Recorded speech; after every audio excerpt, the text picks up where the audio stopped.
Yo, how you doing, Dan Dans? My name is Ian. Today I'm going to take you through my top 25 favorite video games of all time. Now, if you've been around this channel for a while, you might be thinking, haven't I seen this video before? And to that I would say you have seen this video's title before. Back in 2018, I uploaded my top 10 favorite video games of all time, and more recently, in 2022, I expanded the list to 25 and mixed things up a little bit. The thing is, that was 3 years ago, and at the time, I'm not really sure why, but I put weird rules and limitations on myself. I always have this thing in the back of my mind where it's like you don't want to have too many games from the same franchise in one list because it might get boring. Now, there is something to that, but at the end of the day, this is a list of my favorite video games. There is absolutely no need to put rules and regulations on it, so I feel the need to update the list, to move it around a little bit, to knock a few things off, to add a few things in. So here we are. Let's get through the break and get down to business. This is my top 25 favorite video games of all time. Every video here on 616 Entertainment is made possible by my supporters over on Patreon. If you enjoyed the show here today, consider signing up. You'll get early access, exclusive videos and podcasts, and more. Pro Wrestling Tees has the merch. As always, thank you for watching.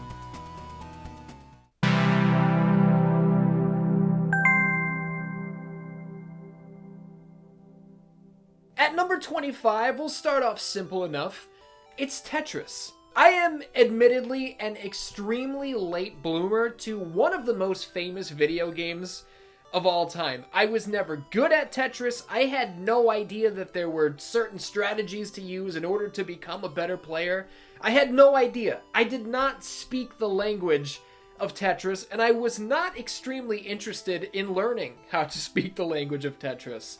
It wasn't until I was watching Kyle Bossman stream Tetris 99 and watching him do the things that he would do that I was like, oh, okay, I get it. I bet I could do that. Now, I can't do it as well as he does, but I have learned how to play, I have learned the ins and outs, and I'm still far from a master, but I have knocked my high score up to 286,000 something. My Tetris of choice happens to be Tetris Ultimate, which is on the PlayStation Vita, which I have sitting on my desk for some reason. I keep that thing on me, apparently. That's just my favorite version. You can give me Tetris on NES, we can go to the Galloping Ghost arcade, give me Tetris 99 on Switch. I'm gonna have fun with it because now I understand it and I get how it works. I am embarrassed to not have figured out the wonders of Tetris sooner than I did. Number 25 was a new addition to the list, and so is number 24, Stories, The Path of Destinies. I don't know what I was thinking not including this on the list last time. I think the pressure of this being a game that nobody has on their top 25 of all time must have gotten to me. But the fact of the matter is, I adore this game with every fiber of my being. Take the isometric point of view of the Diablo games, the timing and counter-based combat of the Batman Arkham series, the branching paths of like a Telltale Walking Dead game, and the replayability of a fighting game or something, and you've got Stories. The tale is told in storybook fashion with a charming narrator setting the scene. We've got friends and enemies who betray us or we can fall in love with. It's crazy. One wrong move and your story is over. You can die and you get sent back to chapter 1. The thing about the Path of Destinies is now you know not to make that decision over here. Don't trust that guy. Don't think your balls are big enough to fight that boss because they're not and you won't make it. Stories, The Path of Destinies, might be the most underrated video game I've ever played, and there's probably a pretty good chance that I'm the #1 Stories fan in the world. It belongs on my list of favorites of all time. At number 23, how the hell can you go wrong with Gen 1? Pokemon Red version is a game that I just have endless memories with. I was there in 1998 trying to catch them all. I still have my original Game Boy Pocket and my original copy of Pokemon Red. If this video's worth half a man's ass, you should be seeing B-roll of those two things right now. I've played through this game with all 3 starters multiple times, and I've had such an itch to do it again. I'm really toying with the possibility of doing a full playthrough of Pokemon Red over on Patreon and here under YouTube channel memberships. If that is something that you would like to watch, let me know in the comments, and if enough comments come through, it will make me feel like it's a good idea, and I'll commit to it. Have I ever actually caught all 150/151? No. And maybe I should. With number 22, there might be an air of like, oh, I can't believe you put a sports game on your list of favorites of all time. That's fine. It's not your list. It's my list. And my list has a spot for Fight Night Round 4. For my money, this is the best boxing video game ever made. It has the best career mode ever put into a combat sports video game, and it hasn't been touched. This game came out in 2009. It has not been touched. There's a reason I have run through this career mode in practically every weight class multiple times, and it's because when I get that feeling that I want to step into the ring and I want to track my win-loss record, I want to go after championship belts, there's no better way to do it than with Fight Night Round 4. This is arguably the perfect game for a combat sports fan. Do you like my Platinum Trophy pin? I got this at Target. It was like $9.99. Well worth it. Let me tell you something about The Outer Worlds, my number 21 favorite video game of all time. The Outer Worlds is the best Fallout game ever made. Now, I know that that's a controversial thing to say, and I'm half kidding, so don't get worked into a shoot in the comments. The Outer Worlds is not a Fallout game, but let me put it to you like this. The Outer Worlds has better gunplay than any of the Fallout games. The Outer Worlds has more interesting characters than any of the Fallout games. And The Outer Worlds was developed by Obsidian. This is the team who gave us Fallout New Vegas, arguably the best Fallout game of all time. If you have slept on The Outer Worlds, you have messed up big time, and you should rectify that at your earliest convenience. Parvati, I love you. Please call me. Things get interesting here with number 20, Mass Effect 2. Mass Effect 2 is a game that, for the longest time, I had in my top 10. It was, I don't know, it was number 8, it was number 7. In that initial video that I put out back in 2018, the only reason it has fallen down to number 20, it's not because all of these games have come out and they're better than Mass Effect 2. I have not played Mass Effect 2 since like 2011, I think. That was the last time I did a full story run. I popped that Platinum Trophy. How you doing?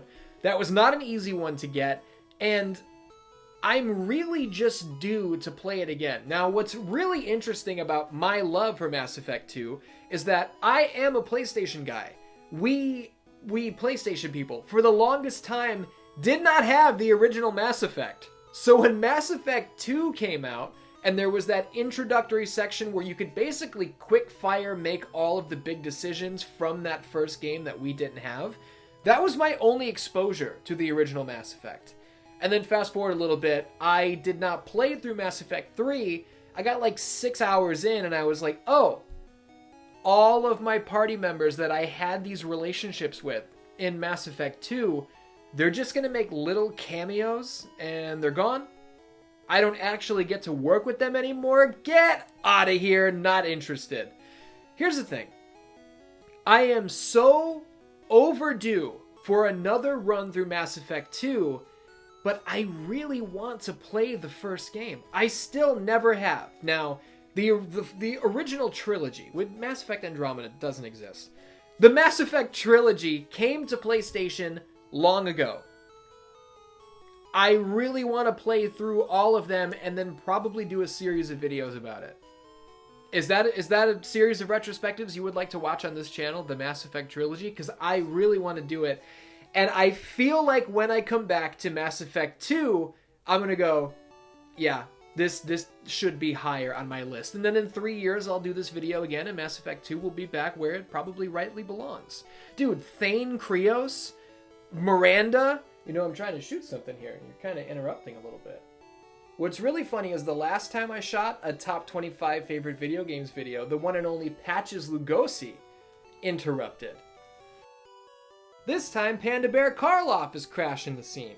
Panda Bear Karloff, what is your favorite video game of all time? Patches or Ghostly Silly Circus? That's a pretty good pick. Panda Bear Karloff is tired, and I think she wants me to hold her for a while. Would you guys mind if we continue the video like this for a little bit? I don't think so, right? What happened to Panda Bear Karloff? She's in the other room. She'll be back in just a minute. Don't worry about it. Look, you might be wondering, is this a hasty pickup shot? Because I finished this video like 2 weeks ago and it has been scheduled and ready to go live, and I've already changed my mind about something. Yeah, you could say that that's what this is. But it's not so much that I changed my mind about something as much as I just realized my old rules and guidelines were still weighing on me, and I left one of my favorite games off the list simply because this series appears later. I'm also realizing that I have to move over because the game box art has to go here. I'm not on a green screen. I can't just position myself wherever I want and it'll work out. If we're telling it like it is, and this is a list of my favorite video games of all time, which it is, there's absolutely no way that Diablo 4 doesn't belong on this list. I am obsessed with this series to the point that I have so much writing to do, I have so much editing to do, I have so much gameplay to capture for other projects, and through it all, I am feeling this pull from Diablo 4 to come back. I have put over 240 hours into Diablo 4. It's not enough. I have to go back. I have to play a Spirit-born character. I still haven't checked out the Vessel of Hatred expansion. There is so much to do. Have I already been a hot sorceress? Yes, I have. But I could be another one. I could focus on electricity this time instead of fire. Maybe I could be an ice sorceress. Diablo 4 is apparently a game that a lot of people don't like for one reason or another, but you know me, and you know I really don't give a shit about all these things people complain about. Everybody complains about everything these days, and if you let that stuff bog you down, you're gonna live a miserable life. There's an extremely wide variety of genres on my list, but when I just want to sit down and play a game, I just want to play, there are few better choices than Diablo 4. What are we on, number 19 right now? Look, Diablo 4 is the most recently released video game on this list. It came out in 2023, mid-2023, as a matter of fact. Whenever I update this video in 3 or 4 years, I can easily see Diablo 4 going way higher up. Stepping into the number 18 slot, I'm calling upon 2005's God of War. Now, some of you later God of War enjoyers might be like, I cannot believe you're putting this in there over 2018 or over Ragnarok. There's an argument to be made that God of War 2 and 3 are better than the original. I'm not talking about the best games of all time, though I would argue some of these are some of the best games of all time. I'm talking about my favorite games of all time. And if you have been around this channel for a while, you know I have a weird thing for ones. A lot of the time, the initial entry into a franchise winds up being my favorite, and that is the case with God of War. The original story of Kratos, where we learn about the tragedy of his wife and daughter, that he sacrificed his soul to the God of War to claim victory on one day and has had to pay for it for the rest of his life. These are moments that I will never forget. You know, knocking down one of the centaur guys and jamming one of the blades of chaos down his throat and blood shoots out like a geyser. These are things that I have done over and over again because I have played through God of War so many times and I will absolutely never get tired of it. Is it a little silly that opening Pandora's box, the secret is it makes you big? Yeah, that's a little silly. If you haven't yet, watch the history of God of War, where I will take you through the entire series in depth. At number 17, let's drop in with Tony Hawk's Pro Skater. Long pause. There is no number coming after that. I told you, I got a weird thing with ones. The original Tony Hawk, specifically on PlayStation, is another game that I will never get tired of. Soundtrack, unbelievable. Gameplay, endlessly entertaining. Nostalgia factor, through the roof. Foundation for one of the greatest series of all time, absolutely. I just finished up with the history of Tony Hawk's Pro Skater, If you would like to know everything there is to know about this series, those are the videos to check out. We're going a little more modern with number 16 as I submit for your approval Subnautica. The story of this game is we are on a gigantic spaceship that crash lands over a planet that is 99.9% water. Somehow we survive in a tiny little submersible craft. The only way we can possibly get off this planet is to survive long enough to trigger some sort of help beacon, and people will come and, they'll get us off the planet. Minor spoilers here, when our initial help arrives, we find out in pretty blunt fashion that we are not the only living organisms on this planet. And that's all I'll say about that. Diving down into the depths, encountering friendly and not friendly life forms, and learning how to scrounge up food and water and create tools out of elements that we find on this planet is exhilarating in a way that very few other video games are for me. I don't like deep water. I don't like the idea of the ocean in general. You'll never find my ass out on a cruise ship, that much is for sure. So Subnautica kind of allows me to face one of my real life fears in a way. Am I boring you? There's no way to properly do Subnautica justice, and this is one of those games that I highly recommend you do not look into. Do not look up the types of things that you're going to find underwater. Do not look up the places that you are going to find underwater. Just play this game and go deeper and deeper. That's the best part. Every time you get stuck in Subnautica, the short answer for what should I do next is go deeper. Yes, it's as scary as it sounds. At number 15, it's World of Mixed Martial Arts 3, the only PC game that you're going to find on my list. This is like the only PC game that I play, full stop. World of Mixed Martial Arts 3 is about as nerdy as it gets for a combat sports fan. This is a text-based management sim where you basically are in control of your own mixed martial arts promotion. You have to sign your talent, you have to sign TV deals, pay-per-view deals, sponsorship deals. You need to do everything you can to keep your fighters happy, to keep your fans buying tickets, and to keep cash coming in. What I love about this is that you can try to push certain fighters to the moon. You know, if you really like somebody on your roster, you can have them fight a couple tomato cans to get a winning streak going. You can get them a title shot on pay-per-view, but if they're not up to snuff, they will probably be killed by the champion in seconds in a bad fight. Did you get what you want by getting that guy into a title fight on pay-per-view? Sure. Did it do business? Hey, maybe. It might sound frustrating to some that you have to renegotiate each fighter's contract as it's coming up, but one of my favorite things about WMMA 3 is the fact that if you don't offer a guy enough money, or maybe they just have a crazy ego and they want more money than they're worth, you can completely sour your relationship with an athlete. They can decide they never want to do business with you again, and they will go sign with your competitor. If this guy that you just lost is a major star, your business is going to feel it. I love WMMA 3. It is so upsetting that it does not run on Mac. It's PC only. I don't own a PC, and that sucks. It might be a good thing, because if I did own a PC, I would play it way too much, and I probably would not have enough time to make videos like this.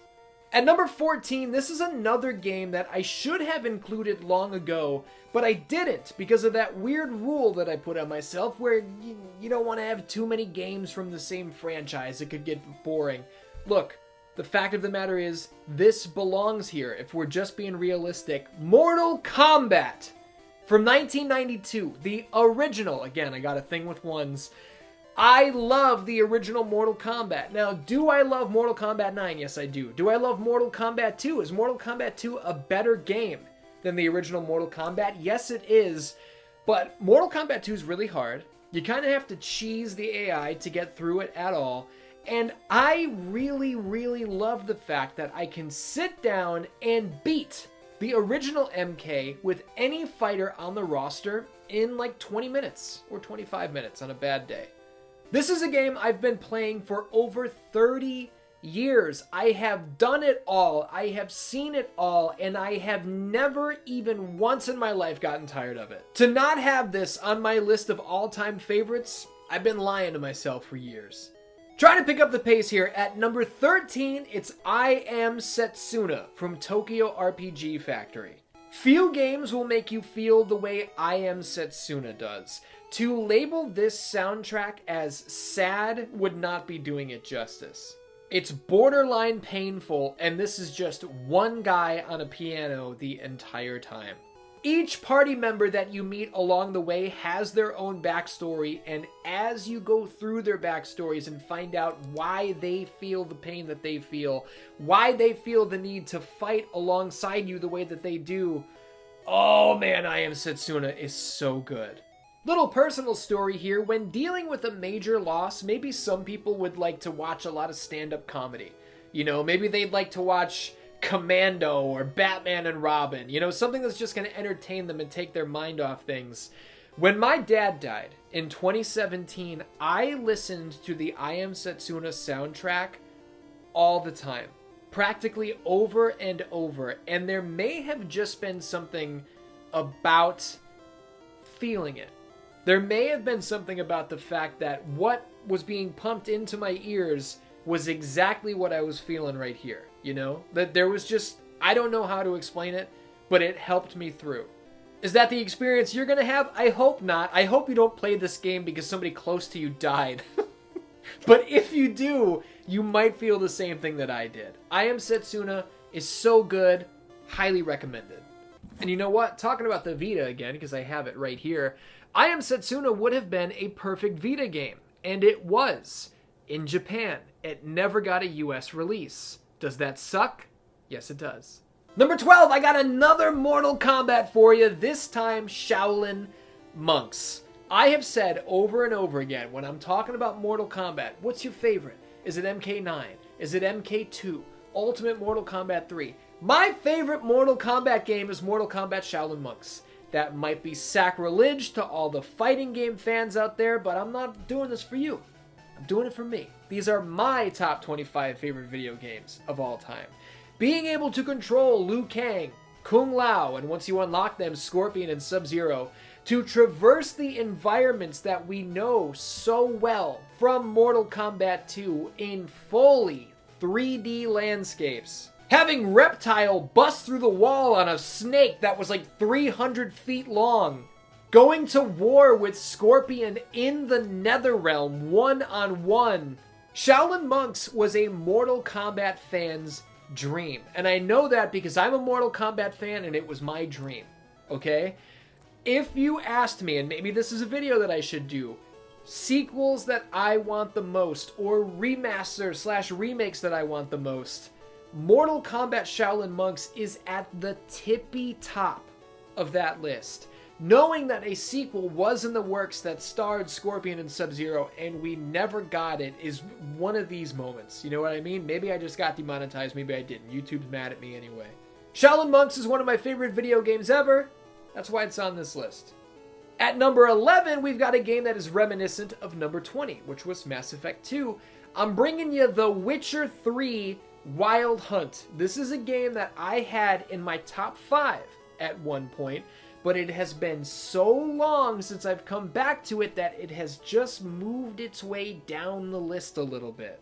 I am horribly, awfully overdue to replay The Witcher 3, but it's like a 75 to 100 hour game, and I really just don't have the time to do it with all these videos that I'm doing and I'm not supposed to talk about that yet. I've got a friend who's playing through The Witcher 3 right now for the first time, and hearing about the decisions that he's making, why he's making them, what's going well, what isn't going well, oh man, do I want to come back to this game. I actually saved one of the DLCs, Blood and Wine. I saved it so that eventually I could come to it and I have brand new Witcher 3 content to experience long after the game came out. Here's the thing though, I played The Witcher 3 so long ago, I could play the whole game again and it would practically be brand new. That's one of the nice things about having a bad memory, is things fade rather quickly. What hasn't faded is the lasting effect that this game had on me. I'm not going to spoil anything, but I was a Yennefer guy. My Geralt was deeply in love with Yennefer, and maybe I was in love with Yennefer too, and I was just living through Geralt. Who's to say? I'm to say, and I was. Going through that side quest, where Yennefer, no spoilers, she needs to know if this thing is for real. I played through that, and when those two are in the aftermath of everything that we just did, and they're having the conversation that they're having, I was glued to the screen. I could not wait to find out how it was going to play out, and I had my fingers crossed that things were going to go well. Did they? I don't know. Not going to tell you. God damn it, I love The Witcher 3, dude. Oh my god. Breaking into the top 10 now. This is big boy stuff, and I'm hitting you with some big boy stuff. It's The Last of Us Part 2. Now, I think the only game that I got negative comments about, including in the 2022 video, was The Last of Us Part 2. Because there are a lot of very stupid people out there who disapprove of this game for one reason or another. Most of the time, these are people who did not play the game, who are believing something that isn't true that they heard online. But I'm not going to waste a lot of time talking about morons. I'm going to spend my time talking about one of the best games ever made, full stop.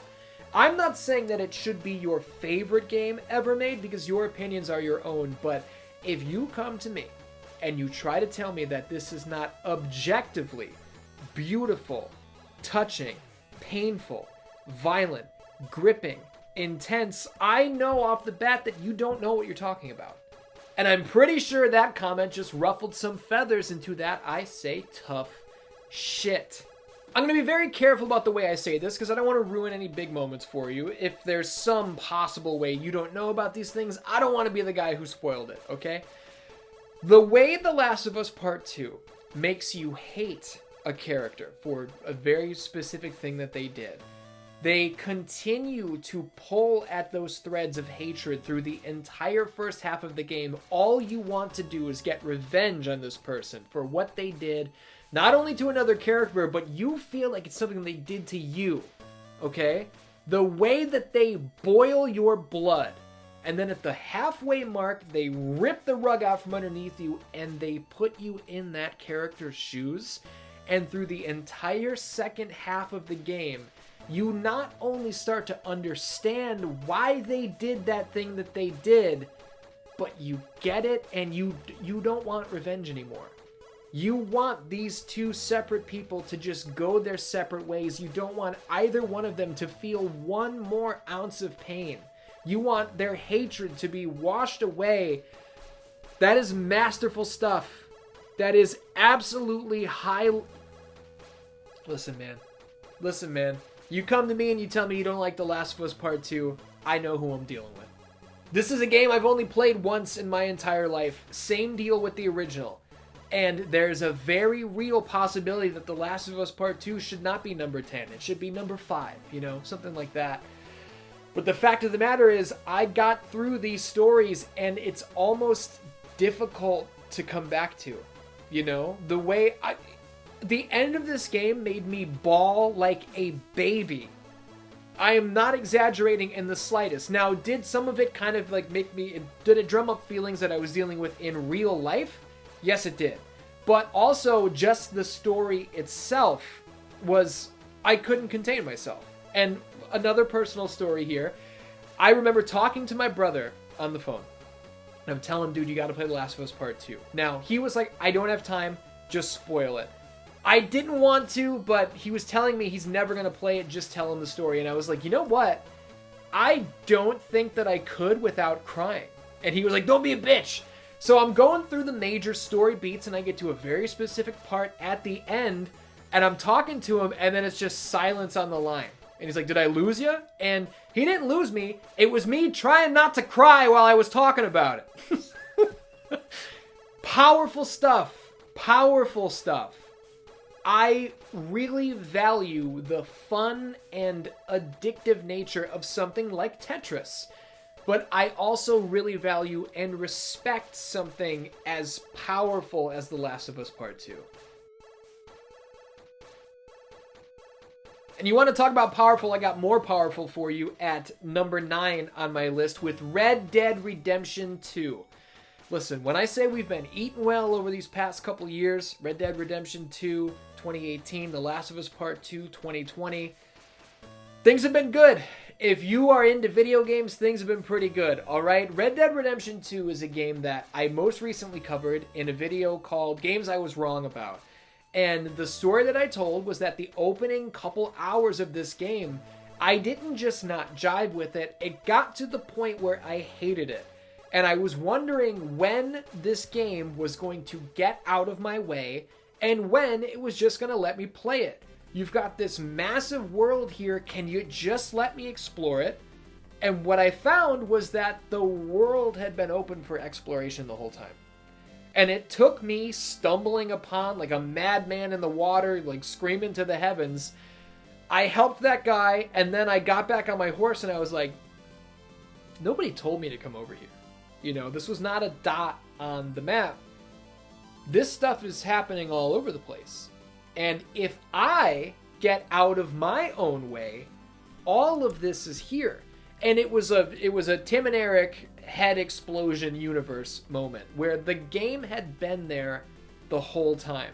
And I was so scared of being a wanted man. I was so scared that bounty hunters would come for me and they might shoot my horse that I was the one not getting out of my own way. I was staying on the straight and narrow because I didn't want anything else bad to happen. I had to make peace with the fact that I am an outlaw. I'm always going to be an outlaw, and that's the way this game is going to be. Now, did I get really good at being an outlaw? Did I keep my horse alive throughout the entire game? You are goddamn right I did, because I couldn't live with myself if anything happened to my horse. There are not many video games where the side content, like going fishing or playing blackjack or literally going to a saloon and like having a nice dinner, there are not very many games where I will get lost in that more than a time or two. But with Red Dead Redemption, I don't just want to know what the next mission is going to be. I don't want to just go do this thing and then that thing so I can get the story going. Come on, let's finish this. I play Red Dead Redemption 2 like I'm there. I play Red Dead Redemption 2 like I am Arthur Morgan, and I want Arthur Morgan to live his short and dangerous life to its full potential. No spoiler there, I'm saying he's a wanted man, he's an outlaw. This guy is not going to live to be 100 years old. Rockstar are undoubtedly one of the best and most talented studios in the world, and it's because of the hard work that they put into their art. I personally would take Red Dead over Grand Theft Auto any day of the week. You know, it's not to say that I don't love Grand Theft Auto, but the Red Dead games, that time period alone, I find much more interesting. There's a reason I've spent like 230 hours with this game. It's because I love it that much. With number 8, I'm talking about Elden Ring. Now, this was on my list last time, as were the last couple games that I've mentioned, but they've been shuffled around a bit. I'm coming to you now about Elden Ring with the Platinum Trophy now in my cabinet. Thank you very much. Elden Ring is, in my opinion, one of the best video games ever made, and for completely different reasons than The Last of Us Part 2. You know, there's nothing about Elden Ring that's gonna make you fucking weep uncontrollably. I've really been trying to watch my language. Whoops. And actually, maybe I should dial that back. There are things about Elden Ring that will make you weep, and they are the boss fights. And not just the boss fights, but sometimes you will just think that you're tougher than you are, and you will walk into a new area like, who wants some? And then you will find out very quickly who wants some, and that they will give you more than you can handle. There is no one video game that I have played in my entire life that has floored me more often than Elden Ring. And it's not just because of very cool enemy design. It's not because of very cool weapon design or like specialty moves or anything. It's that the opening few hours of Elden Ring all take place in kind of a super wide open, samey looking area. And eventually you will progress through that and you will get somewhere that looks completely different. Is this new? No, there are plenty of games that have done this. But Elden Ring does this like 15 times. And every completely new looking area that you get to is enormous, with just as many secrets to find and new enemy types to fight and bosses to take down. And it is just a massive undertaking. And it's an undertaking that I have gone through in its entirety twice. This is another game I've spent over 200 hours with, and I know for a fact inside of like a year or two I will do it again. I actually haven't even played through Shadow of the Erdtree in full. Played it for like 5 hours. And that's because I had just played through Elden Ring again for another 100 hours, popped the Platinum Trophy, and then Erdtree came out, and I was like, you know what? I think I just need to take a break. So I have like another whole Elden Ring experience to play through, and I'm very excited to do that. I was putting over Naughty Dog earlier. I'm putting over Rockstar. I gotta give some flowers to From Software here. Not that I'm the first person to ever do it. Are you kidding me? Elden Ring has sold like 25 million copies. But whether it's Demon Souls or Dark Souls or Bloodborne or Sekiro, or maybe you're an Armored Core guy, From Software know who they are. They know exactly what they do, and nobody can do what they do like they can. Lucky number 7, it's Resident Evil 4. Now, this is a very funny pick because you might be asking, do you mean Resident Evil 4 the original, or do you mean Resident Evil 4 remake? I don't even care. Pick one. They are, in my opinion, they are both 10s. On Monday and Tuesday, I might tell you the original. On Wednesday and Thursday, I might tell you the remake. Resident Evil 4 is a game that didn't just change the franchise it's a part of. Resident Evil 4 changed the entire industry. Now, is this the first third-person shooter ever made? Absolutely not. But if you don't think the over-the-shoulder, close-in camera with the laser sight, if you think Resident Evil 4 wasn't pivotal in the creation of games like Gears of War or Dead Space, you have no idea what you're talking about. Number 6, it's Kingdoms of Amalur Reckoning from 38 Studios. This is an open-world action RPG where you play as the Fateless One. See, in the world of Amalur, everybody's fate is predetermined. There are these guys out there called Fate Weavers who can like move their little tarot cards around, and they can tell you exactly what's going to happen to you, when you're going to die, how you're going to die, blah, blah, blah. This big bad guy named Tiernock is trying to take over the world. You run into a Fate Weaver, and he looks at the cards, and he realizes that you don't have a fate. You are not bound by fate. This means that if there's one person in the world that can stop Tiernock's evil plan of, taking over all of Amalur, it's you. So now your adventure begins. You gotta go out, you gotta kill stuff, you gotta get bigger weapons, you gotta get better gear, you gotta fight all the bosses, you gotta meet Aelin Shear's fine ass. I love Kingdoms of Amalur to death. I platinumed this game on PlayStation 3. Somehow, some way, the video game gods smiled upon me and delivered Kingdoms of Amalur Re-Reckoning.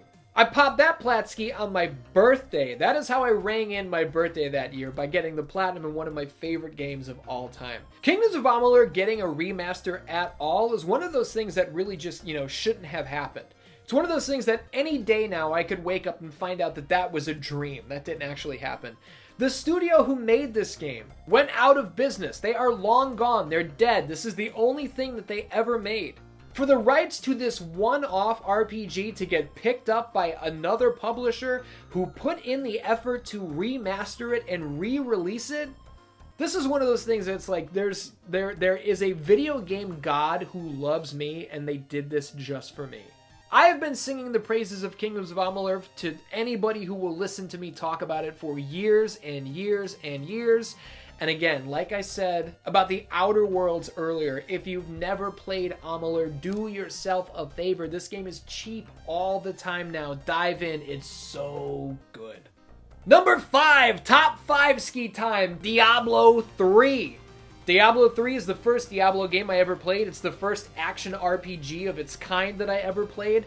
I knew nothing about Diablo. It's literally, this game just came out. It had a lot of hype around it. I saw some gameplay on like X-Play or something.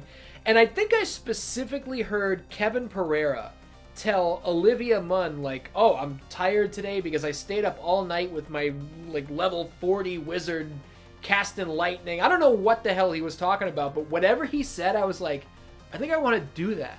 So Diablo 3 eventually came to consoles. I went out and I bought it for PS3 and I found out, oh, this is one of my favorite games of all time. I love going out and killing millions of different enemies. I love picking up new weapons. There is nothing in the world like dropping a legendary item in Diablo. You guys like my personal stories. You want a personal story? When I get a text message, it sounds like this, which is the original PlayStation trophy sound. But when my girlfriend, the beautiful Tara Darcy, sends me a text, it's this, which is the legendary item sound from Diablo 3. If I'm getting a text from her, that's legendary. I've told this story many times. If you've heard it before, I apologize, but I have to tell it again because I'm talking about Diablo 3. The bet that I had with the artist formerly known as Mike Charles. He bet me $50 that before the end of the year, which gave me a couple months to do this, I would not pop the Platinum Trophy in Diablo 3. Now, it is a massive grind, it's a ton of work, and he put his money up that I would procrastinate too long and I would screw myself out of the money. I was like, there's no way I'm going to do that. You have given me way too much time to do this. This is going to be a cakewalk. Fast forward a little bit, I procrastinated too long. And through like late November and December, I had to grind for hours every night. Long story short, I got the plat on like December 26th with almost a week to spare. The very first time I brought it up to the artist, I was like, you know, I got it. I got that Platinum Trophy. He paid up on the spot. He honors his bets. It was really nice to get paid to earn the Platinum in my number 5 favorite video game of all time. My number 4 favorite video game of all time is one you might have heard of before. It's an absolute masterpiece coming to us from the mind of Ken Levine. It's called BioShock. The underwater city of Rapture is one of the absolute greatest settings in the history of video games. It might be number 1. The story of this mysterious man named Jack, his plane goes down over the ocean. He steps into a lighthouse. The next thing he knows, he's in a living, breathing city underwater called Rapture, but it's not really living and breathing anymore. It's rusted, it's decayed, it's falling apart. The denizens of this city, which were once the most creative minds and the most skilled workers, now they're all bloodthirsty junkies for a substance called Adam. You gotta fight through all these guys. Stop. Why am I telling you the plot and the synopsis of BioShock? This game came out over 15 years ago. You know what BioShock is. BioShock is not my number 4 favorite video game of all time just because of the setting that is Rapture. It's not my number 4 favorite video game of all time because of the swerve skis along the way. It's because of how it all melds together, and it's because of the fact that you can play through BioShock from start to finish and just mainline it, and you're like, wow, that was insane. And then you can play it again and just listen a little bit closer and get so much more out of it. There are so many video games out there where there are audio diaries left behind or recordings and journals, and eventually you start to realize, oh, I don't have to read these. I don't have to listen to these. It's kind of just fluff to pad the time of this game out. BioShock started this whole trend of audio diaries, and they are done better nowhere else. Every single recording that you can pick up was left by a person who lived in this city. It was left by somebody who was telling you who they were, what they did, how this city got this far. That other guy that you're chasing right now, this is how he stiffed me, so you don't want to trust him. BioShock is absolutely one of the best video games of all time. I've said that a few times across this video, and I've meant it every single time. This is not a video about some pretty good games I've played. You know, this is a video about my top favorites of all time. This is It Only Did Everything, the complete unofficial history of the PlayStation 3, written by Sandeep Rai. And this is the retrospective that I wrote on the BioShock series for this book. This is a great read, and it's not just because I wrote for it, it's because it's a great read in general. Number 3, we're breaking into the top 3 now, and I got fresh blood for you. My number 3 favorite video game of all time was BioShock Infinite. See, this is how I knew early on, even before, that the rule of like, oh, don't put too many games from the same franchise, it could get boring. I should have known that it was stupid, because my number 4 and number 3 of all time are from the same series. And it is completely unavoidable. These are two games that I will never, ever forget. These are two games that I don't know if they can ever really be topped for a first-time playthrough. The twist at the end of the original BioShock is legendary. It floored people. It is still spoken about to this day for a very good reason. But for my money, in my opinion, the twist at the end of BioShock Infinite takes Would You Kindly and throws it in the fucking garbage can. You can take any movie, TV show, video game, comic, whatever you want. Take any moment, give it to me. I don't know if it stands up to this. And I'm not going to tell you what I'm talking about because I don't want to spoil it. This is one of those things that if anybody spoils it for you, you should put them in the garbage can with that other twist that I talked about. That just makes the original twist sound bad, but that's not what I'm trying to say. BioShock Infinite is a much better shooter than the original BioShock. The new setting, the Sky City of Columbia, might be the literal polar opposite of the underwater city of Rapture, but oh my God, does it have its own personality. Seeing the tears in reality, and sometimes you can hear music or moments pouring through them. BioShock Infinite is one of those things that, people have the conversation all the time. If there was anything that you could experience again for the first time, what would it be? BioShock Infinite is a popular answer for a damn good reason. This is actually a platinum trophy that I don't have, and I would really love to earn it. It just looks so hard, and I don't know if I have it in me. I might love this game to death, but I'm not that good at it, There is a bit of revisionist history going on over the past couple of years with BioShock Infinite about how it's not actually that good, or actually it's racist. If anybody ever tells you anything like that, you can take all of their opinions and then file them into the I can't take you seriously category. I'm just being real with you.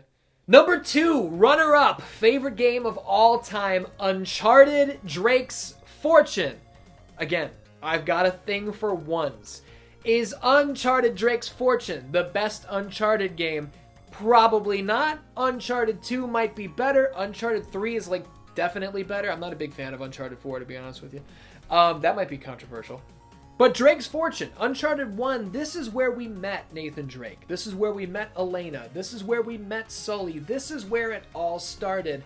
And Uncharted is actually pivotal in me becoming as big a fan of video games as I am. It's pivotal in me, probably hard cut, because I'm realizing now that Nathan Drake also crashes a plane, and that seems to be a theme about some of my favorite games. Traversing through the jungle and finding an underground tomb and fighting my way out of it while everything collapses like Indiana Jones.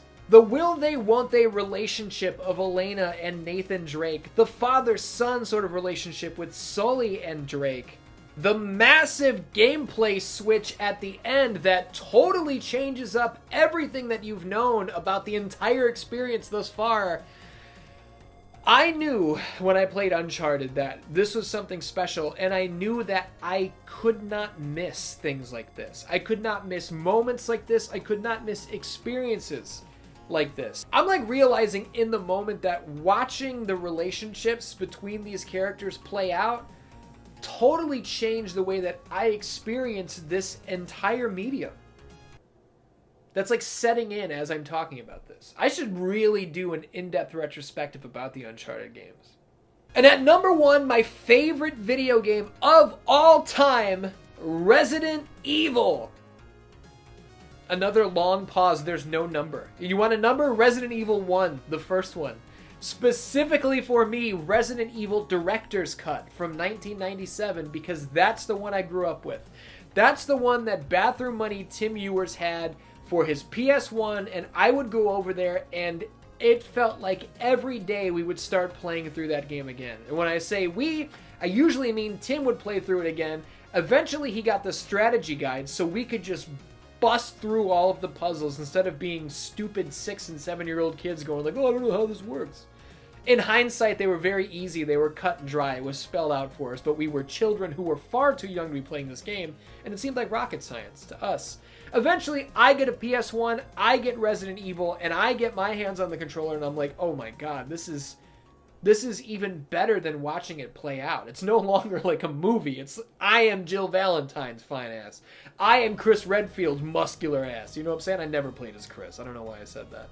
But I had the option to, I guess. Between the Cerberus dogs, the zombies, specifically the naked zombies down in the laboratory, and you can hear the flesh of their feet going against the cold concrete floor, the tyrant breaking the glass and stepping out at the end, the clicks of the hunter's talons on the mansion, the wood floors of the mansion once you get to like the second half of the game. Dude, the Chimera with their hook claw deals swinging across the pipes. The original Resident Evil, in my mind, it's like, I don't really even know how to say it, because I want to say it's like the perfect game, but it's not. The tank controls are heavy as fuck. You know, it's really not user-friendly for anybody who wants to experience it for the first time. It's like, good luck figuring this out, unless you're my age and you grew up with tank controls. But all of that aside, all of the very real issues of modernity aside, this is another experience that I just really can't put into words. To this day, you know, I come home every day, I put my key in the deadbolt and I turn it, and in my head, I'm thinking about Resident Evil. I'm thinking about picking up like the helmet key or the armor key, the sound of putting a key in, the sound of a lock unlatching triggers memories of Resident Evil. Is that weird? Am I the only one who feels that way? Before we played Resident Evil when we were kids, we would do what everybody else would do. We would play cops and robbers. We would get on our bikes with our fake guns and we would ride around the neighborhood, and some guys were the good guys, some guys were the bad guys. The gate of your fence, of your driveway, that was jail. You know, if the cops left, you could bust out of jail. We used our imagination. After we played Resident Evil, the pool in our backyard became the sewers. And we would go down into the sewers, and we were no longer shooting cops and robbers, we were shooting imaginary zombies. One of us would pretend to be Wesker, the other would pretend to be Barry or Chris, somebody would pretend to be the tyrant, and we would take turns doing this. Resident Evil changed the way that our imaginations worked as children. I think it's realistic to imagine that Resident Evil probably shaped many of my interests throughout my life. And with that, I close the laptop. All I had there was a 25 through 1 list. I didn't have notes. I've been freeballing this whole time. Maybe you could tell. Maybe it was a bit of a mess. But Dan Hands, those are my top 25 favorite video games of all time. I hope you've enjoyed this video. I hope you enjoyed the extended cameo from Panda Bear Karloff, who I can hear snoring in the living room from where I'm sitting. This was a very fun video to put together. Maybe you guys are tired of hearing about my favorite video games of all time. Maybe you're not. I don't know. But I've got stories to tell, and I'm always going to tell them. Thank you very much for being here. Thanks for spending however long this video was with me. I love you, and I'll see you next time.